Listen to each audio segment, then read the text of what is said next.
What's good, great people? This is Andre. I'm starting my podcast today. It's called The Second Coming. I'm really excited about it. Y'all gonna have to trust me on this being my excited face. But I'm really ready to get into it.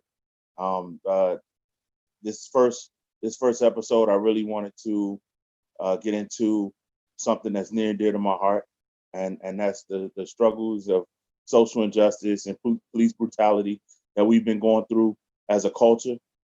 Something that I really feel like it warrants all of our attention right now, and that's the way I wanted to start out my podcast and whatever platform I have.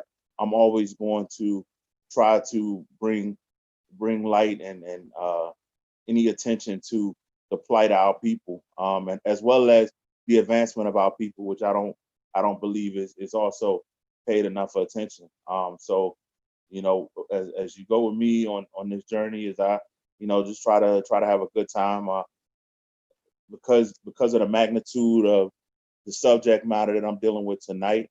It may not be as upbeat as I would like it to be, but trust me, we got a wild ride ahead of us.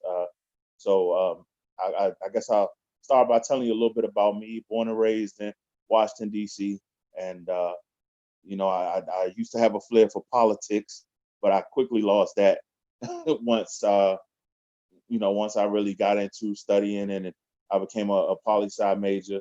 Um, I didn't want to.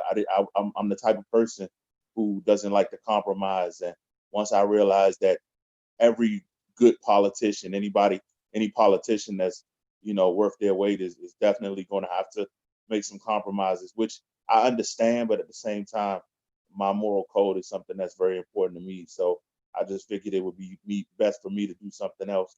And literally, this is literally something that I love to do. This is the idea of being able to share my thoughts and my my perspective with people, and hopefully gain thoughts and perspective from people as I move through and we tackle certain topics. So I look forward to it. But tonight, like I said, I really want to just try to highlight and enlighten people on just some of the seriousness of the statistics that we're facing right now in the social justice fight that we're going through. It's been a long time coming for a lot of us, looking for a change and looking for things to be different than what it is. And this year this year in particular hasn't seemed like we're gaining any ground. Uh, but hopefully, I want us to be motivated and be steadfast in our in our path and our journey to try to make things even better, no matter what.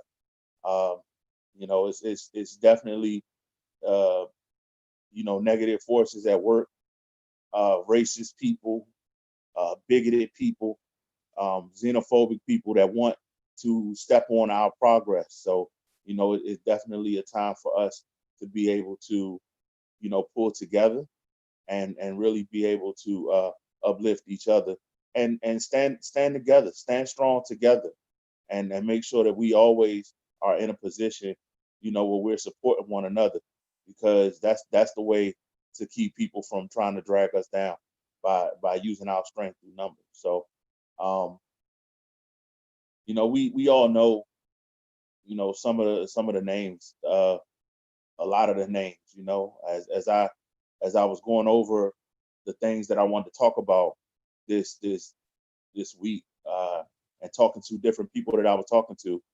um, I realized that it's an endless sea of names of victims of social injustice, of police brutality, um, and how astronomical the number is in comparison to white people and what they go through. And something that really irritates me is the all lives matters people. Um, we say Black Lives Matter because if we don't scream it to the rooftops, they've never given us, any evidence that they're listening to what it is, we say when we mean that. But the funny part about that is, or the crazy part about that is white people going through the same thing. Black people are not the only one that have been killed by police. So you would think that they would stand with us in unison on that because they're getting killed by police as well. A interesting statistic that I came across was, I was looking at this database, and basically it talked about how in this year, in 2020, and these stats are as of August the 24th, 2020, and as of this year, as of August 24th, there were only 12 calendar days of 2020 when police didn't kill somebody. That's somebody black, white, Puerto Rican, Asian, whatever. There were only 12 days where a police officer didn't murder somebody. And if that's not serious for if that's not serious for every single race, like that, I don't understand how you can't stand behind black people who are disproportionately killed by police. You're talking about us being 28%. We make up 28% of those murders by officers, by police officers who are supposed to be serving and protecting, or at least keeping the peace. Peace officers. They are actually peace officers, and we make up 28% of the victims of police brutality that results in murder. And 28% is an alarming number when you think about the fact that we only make up 13% of the population. I'm not the smartest man in the world. I never ever uh, would assume that I was. It literally, two plus two is four to me. It's always going to be that. But to say that that's not something that should be, a resistance should be against, making up 28% of the police killings in this country this year alone, in 2020 alone, and only being 13% of the population, that's alarming. And it's something that really resonates with me. It's something that me and my family, we think about all the time. Uh, I remember being really involved in the Trayvon Martin case. It was one of those things where I remember how when the country was, involved in OJ, and everybody watched the OJ trial. Whether you were in school, whether you were at work, everybody watched the OJ trial. And I remember how, just engulfed the entire country was in that. So I was that way when it came to the Trayvon Martin trial. I was so into it. I would tell anybody. I would bet money. I could have prosecuted that case. I could have prosecuted George Zimmerman. And so watching that entire case and watching him get off, I remember having the somber thought of my nephew at the time, who's now 20, and he's my oldest nephew. He's 20 years old, and I remember having the somber thought about how that verdict literally made the streets more dangerous for my nephew, and not just him, every black man.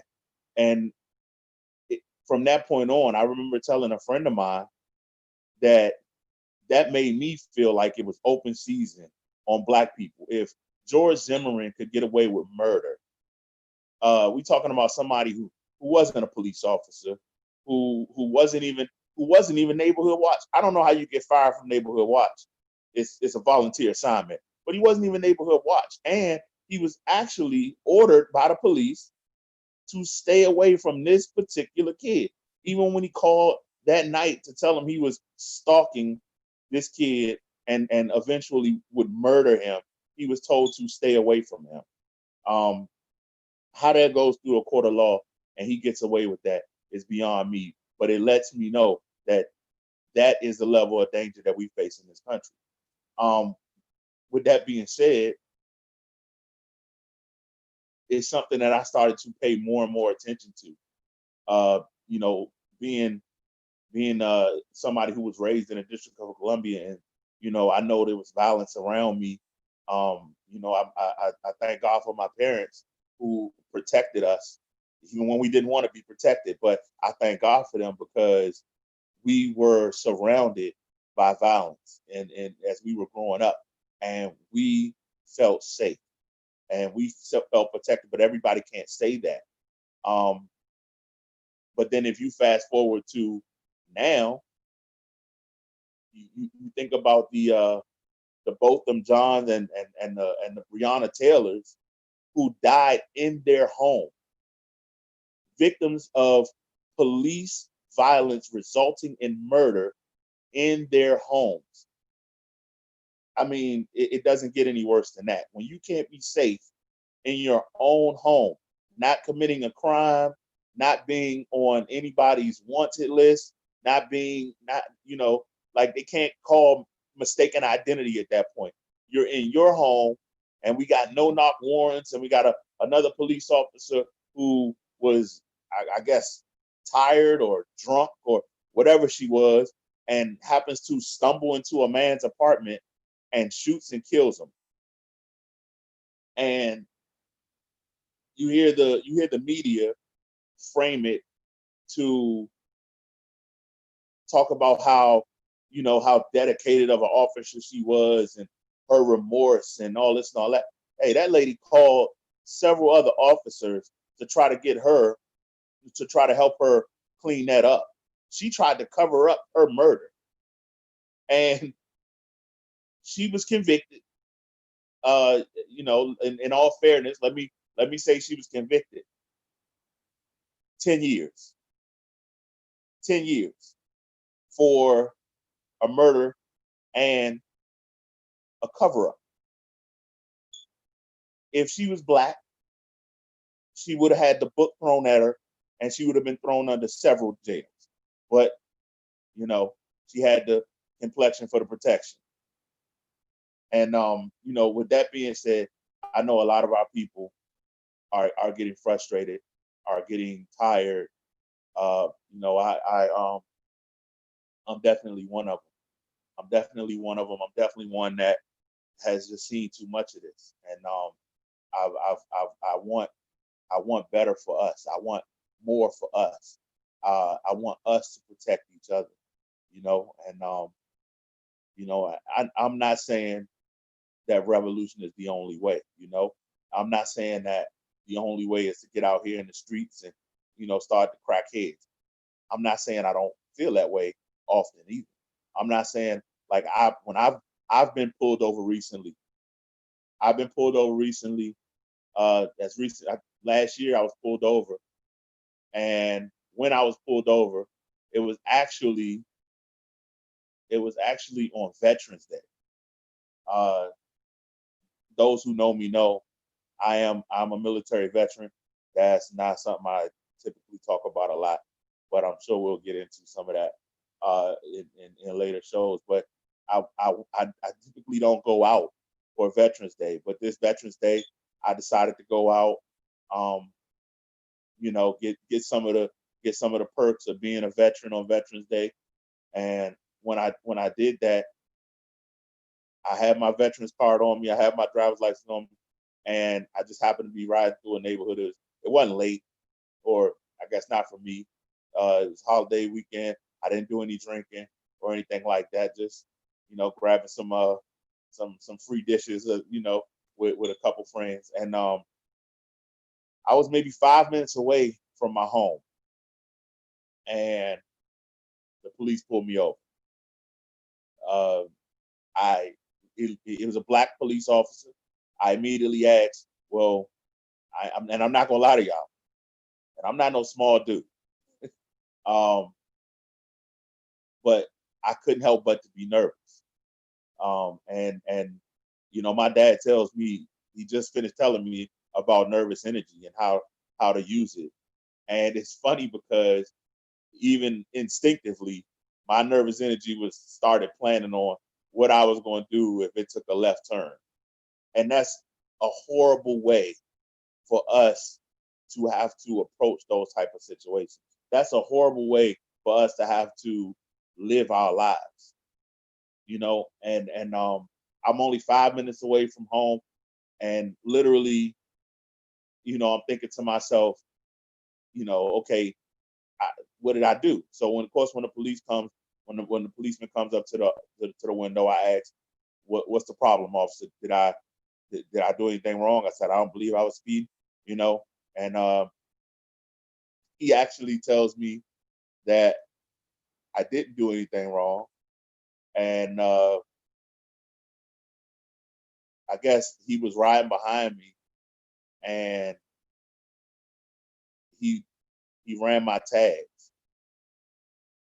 He was running my tags to see if there was any warrants or anything like that.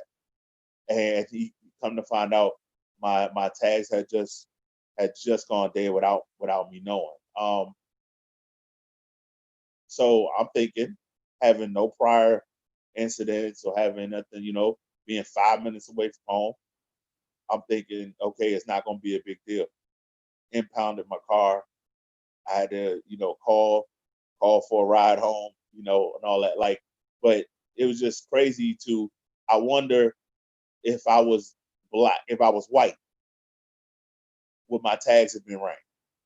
I saw the cop. I passed the cop like maybe 2 minutes before he pulled me over. Um, I don't believe I would have been pulled over if I was white. I just don't.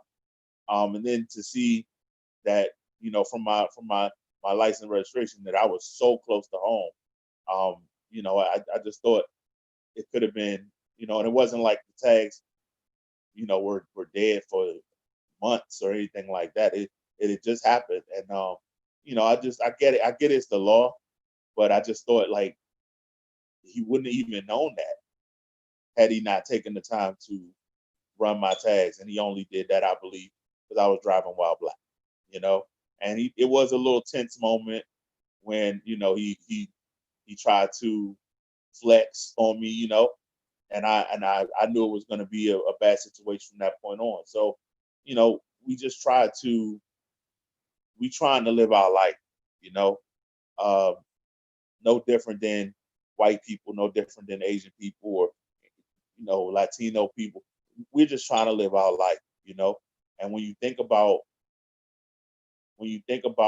people like Chadwick Boseman, may he rest in peace. When you think about people like that who are fighting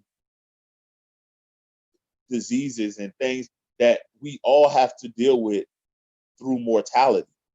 Like, we already have to deal with just, the fact that we started dying the day we were born, and we're just trying to live our life the best way we can. And but black people have to be, especially here in America, black people have to be harassed, brutalized, murdered, and is something that really touches my heart. So, I know this hasn't been the most fun, but it's hard to look at these statistics. It's hard to think that we as black people are three times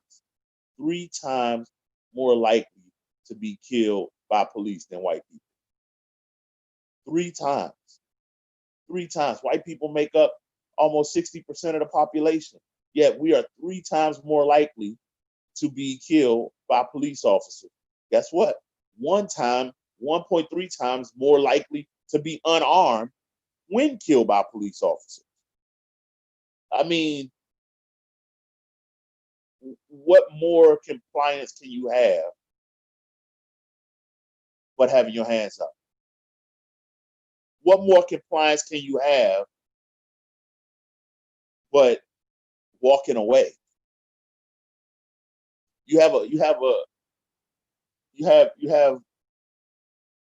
Mike Brown, which is one that really touched me. That was a story that really touched me because I hated the way they tried to depict him as a robber, and all of that stuff that was put in the media, and all of it was debunked.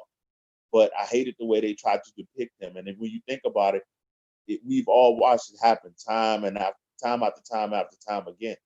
And we see how when one of us is murdered, they do their best. They do their very best to try to smear us in the media and come out with the very worst stories about us. They found a picture of Trayvon Martin putting his middle finger up when he was 12 years old. He was killed by a vigilante. Even if you don't, even if you don't, it's just, even if you decide that George Zimmerman is not guilty of murder, he's definitely guilty of vigilante justice. That is a crime in this country. It's a crime. And whether they want to do that or not, and you got to think about, I I love our people for so many reasons, but one of the reasons that I really love us is our compassion. Is our compassion. Because if the shoe was on the other foot, if a white man had been gunned down by a black man, we've seen what happens. We've seen the mob go and get people. The history has made it very clear that white people will come and get us if we do something to them. So I love us for our compassion, because George Zimmerman is still walking these streets. If that's not compassion, I don't know what is. I just don't know what is. And when you think about that, it's and we don't. And it's not always about it. It's not always about when they murder us. Sometimes the story goes deeper. I don't know if how many people have heard of Howard Morgan. This is a story that I share often. Howard Morgan was a transit police officer in Chicago, Illinois, and he basically was on his way home. He was on his way home. He literally was around the corner from his home. He had just parked his car and he was walking toward his home, and he was stopped by four white police officers. As their story has it, this transit cop pulled a gun on these four police officers and took a shot. So let me get this straight. He was 61 at the time. He was 61 years old at the time. He had just gotten off. He had just gotten off a late night shift, and he decides he's gonna go cop killer on four white cops around the corner from his house. So they claimed that he took one shot. They shot him. Excuse me. They all emptied their clips. They all emptied their clips, ending up shooting him 28 times. And this man made the mistake of actually living. He survived being shot by the police 28 times. And what did he get for his survival? They charged him with 4 counts of attempted murder. And in the trial, they had no evidence whatsoever. They said the one cop that got shot, they said they never produced the vest with the round in it, or with the shell casing in it. They produced a replica. They took his van, which they shot to hell. They took his van and they impounded and they crushed it. So no evidence there. And all of that, he still gets convicted and sentenced to 40 years in prison. It took some doing, but they got him out. But can you imagine that being stopped and harassed by 4 white cops, being shot 28 times, surviving that, only to get hosed in the court system and be convicted and have to and sentenced to 40 years in prison. This is something that has to stop. This is something that we can no longer allow. And I think that the way that we do that is by supporting one another. You know, one thing that I get on my friends about, not my friends, but anybody I talk to that's black, we don't all have to have the same ideas. All we have to do is have a singular focus to want to advance our people. If we can do that, if we can say that our goal is the advancement of our people, and we can agree on that, then we got to support each other. We got to support each other. We really are all we got, y'all. We all we have, you know. And I want us, and I talk about this with my friends all the time. You're gonna hear me. I'm gonna bring on some guests as we have these shows. I'm gonna promote black business till I'm blue in the face. I'm going to promote, a community mindset amongst us, and I am for unity. I am for the unity of our people. And I understand that unity does not mean uniformity. We don't all have to think the same to be united. We don't. But we have to stop letting them divide us. We have to come together as a family, and we have to come together as one united group against the people that are going to continue to persecute and oppress and continue to put us in situations that are unjust. We have to fight against that, and the only way to fight against it is together. And so, I want to leave y'all on this note. I want to leave y'all on this note, and the note is a positive one. I was actually doing research for the show, and it took me down a rabbit hole of Black history, and I learned. I know people just started. I just started hearing people talk about Black Wall Street, over the last 10 years. Honestly, it wasn't something that I heard about earlier on in my life, but I thought to myself when I first heard about Black Wall Street that was just that's what I expect from our people. It's not magical. It's not, what I'm saying, mystical. That's the expectation of Black excellence. And when I say that, I mean that from the bottom of my heart. I expect greatness from us at all times. So I look forward to seeing the greatness that we come together and make. And in doing that research and coming up with some of the things that I came up with, I actually learned that Black Wall Street was not a singular. It was definitely not a singular movement. That's definitely not something that only happened once. In fact, I learned that at least 60 cities in the United States were modeled similar or exactly like Black Wall Street, where we owned and supported one another. We have to get back to a Black Wall Street type of mind. We are the cream of the crop. Blacker is better.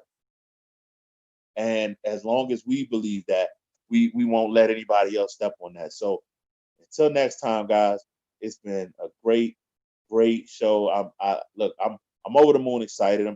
I hope it was more motivational than it was sad, but I can promise you we got so much more fun to come. And I'm looking forward to bringing on guests. So meet me here every Wednesday, 8 p.m. and we're gonna have a good time. So Until next time, guys, this is